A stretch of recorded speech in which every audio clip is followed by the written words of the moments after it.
আসসালামু আলাইকুম রহমতুল্লাহ। আমি আসলে তীব্র নিন্দা ও প্রতিবাদ জানাচ্ছি। আমাদের শিক্ষার্থীরা আজকে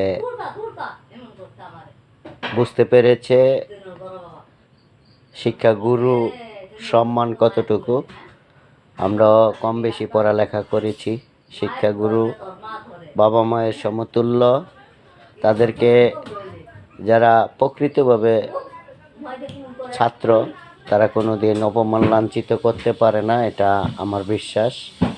আজকে ছাত্রদের এই প্রতিবাদ দেখে খুব ভালো লেগেছে। মুক্তিযোদ্ধা পরিবার হিসেবে আমি গর্বিত, আমি গর্ববোধ করছি। ছাত্রদের জ্ঞান উদয় হয়েছে।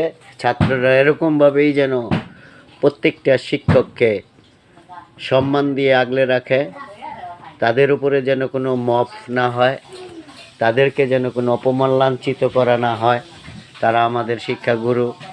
তাদেরকে অপমান করা আর আমার মা বাবাকে অপমান করা সমতুল্য। শিক্ষাগুরু শিক্ষাই দেয় না, অনেক কিছুই তার কাছ থেকে অর্জন করা। একজন শিক্ষকের কাছ থেকে অনেক কিছু শিখে এসে এই রাষ্ট্রের ভবিষ্যৎ যে মেধাবী ছাত্র তৈরি হয়। আমি এই শিক্ষককে রাষ্ট্রপতি ও প্রধানমন্ত্রীর দৃষ্টি আকর্ষণ করছি, মনোযোগ আকর্ষণ করছি, সকল নেতাকর্মীদের মনোযোগ আকর্ষণ করছি। এই শিক্ষাগুরু এই টিচারকে যেন অবিলম্বে মুক্তি দেওয়া হয়। এই পুলিশ প্রশাসন তাকে অ্যারেস্ট করার কারণে আমি তীব্র নিন্দা ও প্রতিবাদ জানাচ্ছি।